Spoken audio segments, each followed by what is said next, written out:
அனைவருக்கும் அன்பான மாலை வணக்கம்.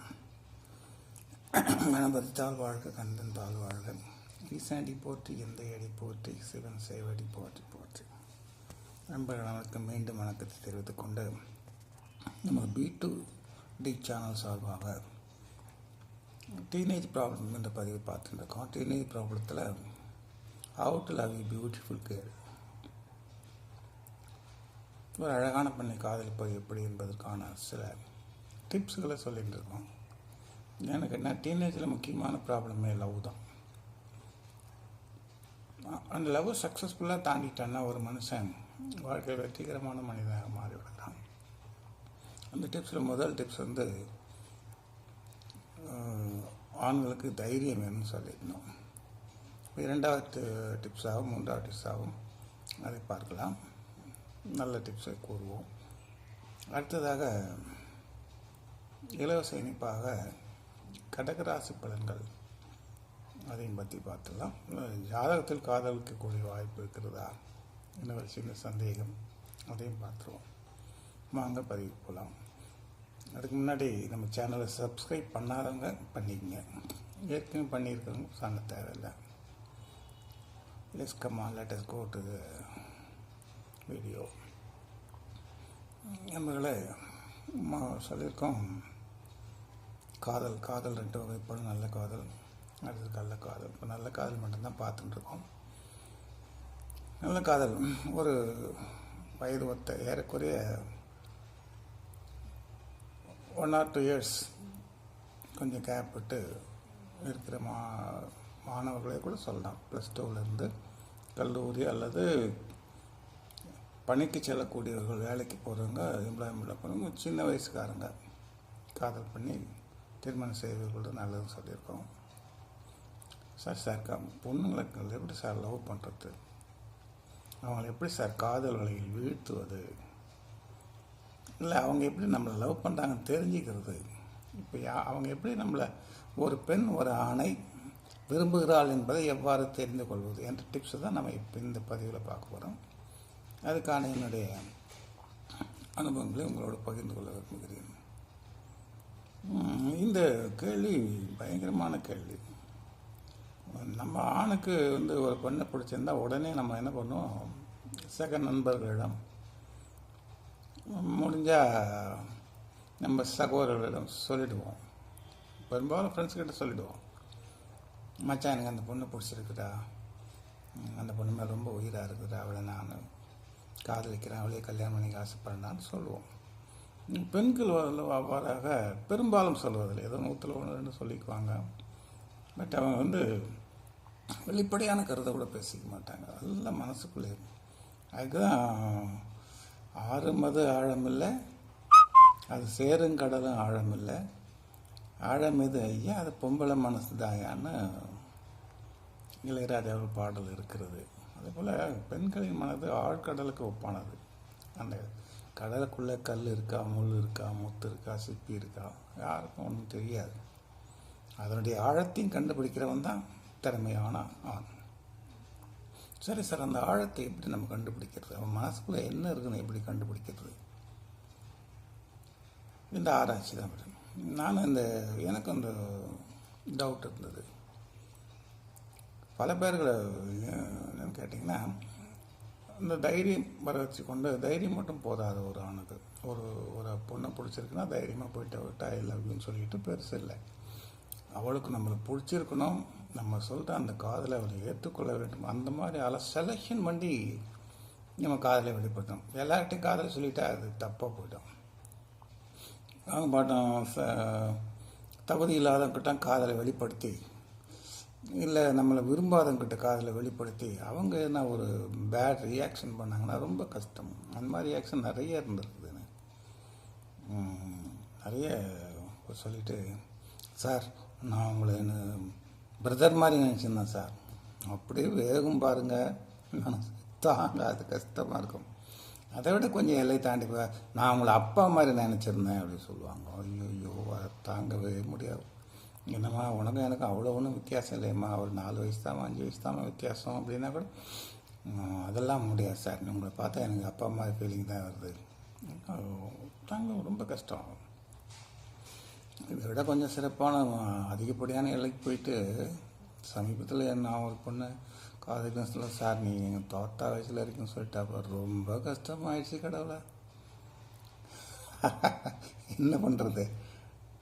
அதனால தான் நான் என்ன பண்ணேன், கொஞ்ச நாளைக்கு முன்னாடி ஒரு பெண்களை அணுகி அவர்கிட்ட நேராக கேட்டுடுவோன்னு சொல்லிட்டு ஒரு 2-3 பெண்களை அணுகி போகிறதுக்கிட்டே நான் கேள்விக்கிட்டேன். ஏம்மா, இப்போ நாங்கள் ஒரு பொண்ணு ஆசைப்பட்றேன்னா நண்பர்கிட்ட சொல்லுவோம், வெளிப்படையாக அவளை லஜ்ஜை இல்லாமல் பார்ப்போம், அவர்கிட்ட பேச முயற்சி பண்ணுவோம், எதை வழிவோம், அதெல்லாம் கூட சொன்னேன்.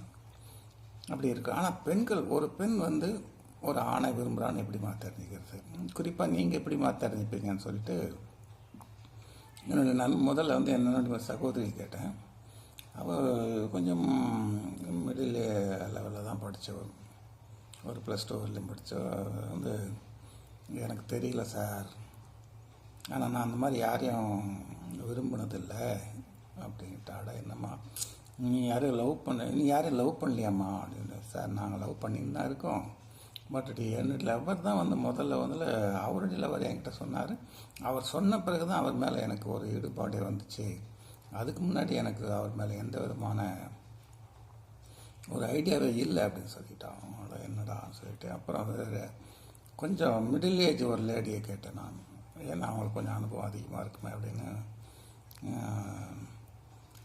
ஆண்டி நீங்கள் லவ் பண்ணியிருக்கீங்களா, உங்களை யாருனா லவ் பண்ணியிருக்காங்களா, நீங்கள் யாருனா லவ் பண்ணியிருக்கீங்களா, சப்போஸ் நீங்கள் ஒருத்தர் விரும்புகிறீங்க அப்படின்னா அதை அவருக்கு எப்படி நீங்கள் வெளிப்படுத்துனீங்க, இது ரொம்ப முக்கியமான விஷயங்க, இதை சொல்லுங்கள் அப்படின்னு கேட்டேன். நான் ரொம்ப தயங்கி, இதில் சாதாரணமான விஷயம் தாங்க, இது திருக்குறளே சொல்கிறான், இது போய் நீங்கள் தெரிஞ்சிக்காமல் இருக்கீங்களே அப்படின்னாங்க. இப்படி திருக்குறள் சொல்கிறான், யான் நோக்குங்கால் நிலம் நோக்கும் நோக்கா. அந்த ஆண்டி சொன்னாங்க, திருக்குறளை மேற்கோளை காட்டி, தம்பி உன்னை ஒருத்தர் பார்த்து நீ பார்க்கும்போது அவங்க உன்னை பார்க்க மாட்டாங்க, நீ பார்க்காத போது உன்னை பார்த்து சிரிப்பாங்க, அது அக்கம் பக்கத்தில் இருக்கிறவனுக்கு தான் தெரியும், உனக்கு தெரியாது. நீங்கள் அவங்கள பார்த்தீங்கன்னா டக்குன்னு அவங்க வேறு திசையில் திரும்பிடுவாங்க. அப்படியே நீங்கள் வேகமாக பார்க்க முடிஞ்சாலும் அவங்க டப்புன்னு கண்ணை கீழே தரையை பார்த்துடுவாங்க. அது ஃபஸ்ட்டு பாயிண்ட். அந்த மாதிரி யார் உங்களை நோக்குறாங்களோ இல்லை உங்களை பார்த்து சிரிக்கிறாங்களோ அவங்க ஒன்றை விரும்புகிறாங்கன்னு அர்த்தம் அப்படின்னு சொன்னாங்க. ரொம்ப அருமையான ஒரு விளக்கம். ஆல்ரெடி நமக்கு தெரிஞ்ச விளக்கம் தான், எல்லாம் படிச்சிருக்கோம். பட் ப்ராக்டிக்கல் லைஃப்பில் கொண்டு இப்படி இருக்குமான்னு சொல்லிட்டு அது சரியாக தெரியாது. இங்கே ப்ராக்டிக்கல் லைஃப்பில் அப்படி இருக்கும்போது தெரிஞ்சுக்கும்போது ரொம்ப சந்தோஷமாக இருந்தது. சரி சார், நம்மளை பார்த்து சிரிக்கிறாங்கன்னு சொல்லிட்டு இன்னொரு பொண்ணுக்கிட்ட போயிட்டு, என்னம்மா அப்படின்னு, என்ன ஒரு பெண்ணிடம் போய் இந்த ஐடியா பயன்படுத்தலாம்னு சொல்லிட்டு, அது என்னை பார்த்து சிரிக்கும், ஓரளவுக்கு தலை குனியும். நான் கிட்ட பேச பொண்ணை கொஞ்சம் அவாய்ட் பண்ணோம். சரி, அந்த பொண்ணுக்கிட்ட கொஞ்சம் தைரியத்தை வர வச்சுன்னு போயிட்டு, சின்ன பொண்ணு தான், என்னம்மா ஏதாவது ஐடியா இருக்கான்னு கேட்டேன். என்னை பார்த்து ரொம்ப கோமா, சார் என்னை பார்த்தா எப்படி இருக்குது, நான் லூசு நினச்சிங்களா அப்படின்னு கேட்டுடுச்சு. என்னடா. அப்புறம் ஒரு 4 நாள் பேசவே இல்லை. அப்புறம் அந்த பொண்ணு என்னை பார்க்க மாட்டாங்க, பார்த்தாலும் அப்படி வெடுக்குன்னு மூஞ்சி உடச்சிக்குது, கோமா போது ஒன்றும் புரியல. என்னடா போடா அப்படின்னு சொல்லிட்டு திரும்ப வேற ஒருத்தர்கிட்ட கேட்டேன். அவன் கொஞ்சம் குழந்தை குட்டி பெற்றவங்க தான், அவங்களும் ஆன்டி வயசு தான் வச்சுங்களேன். இருந்தாலும் கொஞ்சம் எக்ஸ்பீரியன்ஸ்டு கேர்ள்னா அவங்க பல பேர் கூட பழக்க முடியுங்க. அவங்ககிட்ட போய் கேட்டேன், என்ன சாந்தி, ஒரு பொண்ணு நம்மளை விரும்புகிறான்னு எப்படி தெரிஞ்சுக்கிறது? அதெல்லாம் ரொம்ப சிம்பிளுங்க. நேராக போயிட்டு என்ன சொல்கிற எப்படின்னு கேட்டுரு. அப்படியோ ஊன்றாங்க. அடப்பாவே, இது நான் தேரப்பெறாத கேஸ் போல இருக்குது. அதெல்லாம் சாதாரண நார்மல் பீப்புள்ஸ் அந்த மாதிரி போய் கேட்டுடலாம். அவங்களுக்கு அது பிடிச்சாலும் சரி, பிடிக்கலாம் சொல்லி பிடிச்சா ஓகே சொல்ல போகிறாங்க, பிடிக்கலாம் நோன் சொல்ல போகிறாங்க. அவங்களுக்கு ஒன்றும் பெரிய விஷயம் இல்லை. நீங்கள் நம்ம வெல் எஜுகேட்டட் ஒரு சமுதாயத்தில் நல்ல அந்தத்தில் உள்ளவங்க போயிட்டு அந்த மாதிரி கேட்டோன்னு வச்சிங்களேன், நம்மளை அசிங்கப்பட்டு அது ஒரு பெரிய சரித்திரம் மாதிரி ஆகிவிடும். நம்ம வாழ்க்கையில் அது ஒரு தீராத கரை மாதிரி ஆகிட்டோம். ரொம்ப கவனமாக கையாளணும். என்ன சார் பண்ணுறது, இதுக்கு என்ன சார் ஐடியா சொல்லிட்டு எங்கள் சார் ஒருத்தர் கேட்டேன். ஒரு நல்ல தமிழ் வாத்தியார். சார் இதெல்லாம் ரொம்ப சிம்பிள் சார். நீங்கள் அவளை பார்க்காம மாதிரி இருங்க. இன்னும் ஒருத்தி பார்க்குறாருன்னா நீங்கள் அவளை பார்க்கக்கூடாது, அவங்ககிட்ட பேச முயற்சி பண்ணக்கூடாது. நீங்கள் பாட்டு ரொம்ப நீங்கள் திமிராக இருங்க சார். பாருங்கள், தானாக உங்களை தேடி வந்து பேசுவாங்க. ரொம்ப அருமையான ஒரு நம்மளை பார்த்து சிரிக்கிறவங்ககிட்ட நம்ம பேசுறதை விட நம்ம விருப்பப்படுறவங்களை அவங்களா வரும். அதாவது ஒரு மரத்தில் உள்ள காயானது நன்றாக முற்றி கனிந்து பக்குவத்துக்கு வர வேண்டும். அதே போல் ஒரு பெண்ணின் மனதில் காதல் வந்துட்டால் அதை நம்ம தேடி வரணுமே தவிர நாம் அவங்கள தேடி போகக்கூடாது. அதான் சொல்லுவாங்க, காதலிக்கணும்னு ஆசைப்பட்டால் பொண்ணு பின்னாடி நம்ம சுற்றக்கூடாது, பொண்ணுங்களை தான் நம்ம பின்னாடி சுற்ற விடணும். அதில் தான் இருக்குது கெத்து. அதுக்கேற்ற மாதிரி தான் நம்மளுடைய நடை உடை பாவனைகள் அனைவரும் மாற்றிக்கொள்ள வேண்டும். இது ஒரு சின்ன உதாரணம் முன்னாடி சொல்லாது போயிட்டேன். அந்த பொண்ணு என்ன என் பாசரிச்சின்னு கேட்டிங்கன்னா, நான் வந்து கொஞ்சம் டை அடிப்பேன். நான் கொஞ்சம் அங்கங்கே வெள்ளையாக இருந்தது, அதனால டை அடிப்பேன். இப்போ டை அடிக்கும்போது அந்த கரை வந்து கிருதா வழியாக அந்த கரை வந்து கரைஞ்சி கருப்பாக தொங்கி ஒழுகி இருக்குது, வேர்வை. அதை பார்த்துட்டு சிரிச்சு தான் சொல்லிச்சு. அதுக்கப்புறம் வந்து சொல்லிச்சு. அப்புறம் கொஞ்சம் கொஞ்சமாக பழகின பிறகு அவங்க மனசுலேயே ஒரு ஆசை இருக்கிறதுன்னு தெரிய வந்தது. பட் ஒரு ஏஜ் டிஃப்ரெண்ட் காரணமாக நம்ம அந்த காதலைக்கு வந்து முடியாது அப்படின்னு சொல்லிட்டு நல்ல ஃப்ரெண்ட்ஸாகவே மாறிட்டோம். அதான் ஒரு வயது ஒத்தவங்கள இல்லை வயசில் கொஞ்சம் முன்ன பின்ன இருக்கிறவங்கள போய் அதை அன்றைக்கி அதை கேட்டிருந்தா அது உண்மையான காதலாக மலர்ந்திருக்கும். அப்போ ரெண்டாவது டிப்ஸ் என்னென்னு கேட்டிங்கன்னா, நீங்கள் விரும்பி போய் பேசுவதை விட அவளை விரும்பி வந்து பேச வைப்பது என்பது சரியான ஒரு டெக்னிக் இல்லை, ஆனால் சரியான பாயிண்ட்டும் கூட. சரி, மூன்றாவது டிப்ஸ் வந்து அடுத்த பதிவில் பார்க்கலாம். சார், இப்போ வந்து ஜாதகத்தில் காதலிக்க வாய்ப்பு இருக்கா சார் அப்படின்னு. ஜாதகத்துக்கு காதலிக்கிறது வாய்ப்பு இல்லை. ஒரு ஜாதகத்தில் வந்து சுக்கிரன் உச்சமாக இருக்கும் பட்சத்தில் அவர் வந்து பல பெண்களுடன் தொடர்பு கொள்வதற்கான காரணங்கள் இருக்கிறது, வாய்ப்புகள் ஏற்படும்.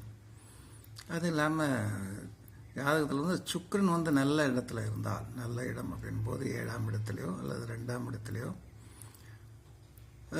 11ஆம் இடத்துல, குறிப்பாக 11ஆம் இடத்துல இருந்தால் கூட அவருக்கு வந்து காதல், திருமணம் இல்லை நிறைய பேரை காதலிக்கக்கூடிய வாய்ப்புகள் வந்து அவருக்கு இருக்கிறது. வாய்ப்பில் முயற்சி செய்யலாம். அடுத்து வந்து சுக்கிரனும் புதனும் பரிவர்த்தனை செய்து கொள்ளுதல், இல்லை சுக்கிரன் கூட ராகு சேர்ந்திருப்பல், அதெல்லாம் வந்து ஆசையை தூண்டும். அது வந்து நிறைவேறுமா நிறைவேறாதான்னு சொல்ல முடியாது. அவர்களுடைய முயற்சி மற்றும் அதிர்ஷ்டத்தை பொறுத்தது. மற்றபடி ஜாதகத்துக்கும் காதலுக்கும் ஒன்றும் சம்பந்தம் கிடையாது. ஒவ்வொரு மனிதனும் காதலிச்சு தான் ஆகணும். அதில் குரு உச்சமாக இருந்து சுக்கிரன் உச்சமாக இருந்தாலும் சரி, நீச்சமாக இருந்தாலும் சரி, அதெல்லாம் கவலை கிடையாது. நம்ம காதலிச்சு தான் ஆகும். நீச்சமாக இருக்கிறவர்களுக்கு வந்து காம உணர்வுகள் அதிகமாக இருக்கா சொல்லணும். அது காமத்துக்கும் காதலுக்கும் வேறுபாடு இருக்கிறது. நிறைய பேர் மீது அச்சு வந்தால் காதல் வந்தால் அது காம உணர்வு, அது தவறானது. அதுபோல் இல்லை, குறைவாக இருப்பது மீடியமாக இருக்கணும், குறைவாக இருக்கக்கூடாது, மீடியமாக இருப்பது சிறப்பான ஒன்று. அது இந்த பதிவிலிருந்து கடகராசி பலன்கள் அது வந்து தொடர்ச்சியாக இருக்குது, அதை சொல்லிக்கிட்டே வந்துடலாம். கடகராசிக்கு இப்போ வந்து 6ஆம் இடத்துல இருந்த சனி வந்து 5ஆம் இடத்துக்கு வரார். தள்ளி வரும்போது சற்று நன்றாக இருக்கும். நன்றாக இருக்கும்னா என்னென்னு கேட்டிங்கன்னா, அவரை பொறுத்தவரையிலும் ஒவ்வொருத்தரும் தனிப்பட்ட முறையில் பார்க்கும்போது கொஞ்சம் நம்ம ரிலீஃப் ஆன மாதிரி இருக்கும். பட் ஆனால் குழந்தைகளால் கொஞ்சம் கஷ்டங்கள் ஏற்படும். பிள்ளைகளால் என்ன சார் பிரச்சனை ஏற்படும் அப்படின்னு பார்த்தீங்கன்னா, ஒரு இதே பிரச்சனை தான். காதல் வயது, இந்த டீனேஜ் பிள்ளைங்களாக இருந்தால் டீனேஜ் ப்ராப்ளம் வரும். இல்லை சின்ன பிள்ளைங்களாக இருந்தால் அவங்களுக்கு வந்து உடல் சம்மந்தமான, உஷ்ண சம்மந்தமான இல்லை சளி தொந்தரவான பிரச்சனைகள் வர வாய்ப்பு இருக்கிறது. மனைவியால் பிரச்சனை வர வாய்ப்புகள் குறைவு. மற்றபடி வேறு ஒன்றும் இல்லை. அடுத்தது குரு இப்போ 12ஆம் இருக்கிறதுனால, 12ஆம் இடத்துல இருப்பதால் கொஞ்சம் நல்லாவே இருக்கும், ஒன்றும் பிரச்சனைலாம் இல்லை. 5ஆம் மாதம் வரை நல்லாயிருக்கும். பட் 5ஆம் மாதத்துக்கு அப்புறம் வந்து உங்களுக்கு கொஞ்சம் குழப்பமான ஒரு மனநிலை ஏற்படும். அடுத்து 1 வருடம் கழித்து உங்களுக்கு நல்ல தெளிவு ஏற்படும். இந்த 1 வருட காலத்தில் வந்து நீங்கள் வந்து பெரிய முடிவுகளை எதுவும் எடுக்க வேண்டாம். நன்றாக சிந்தித்து பிளான் பண்ணி வச்சுங்க. குரு 2ஆம் இடத்துல வரும்போது வந்து அதை வந்து செயல்படுத்தி கொள்ளலாம். மற்றபடி பெரிய விவரம் எதுவும் இல்லை. அடுத்த பதிவில் சந்திக்கலாம். நன்றி, வணக்கம்.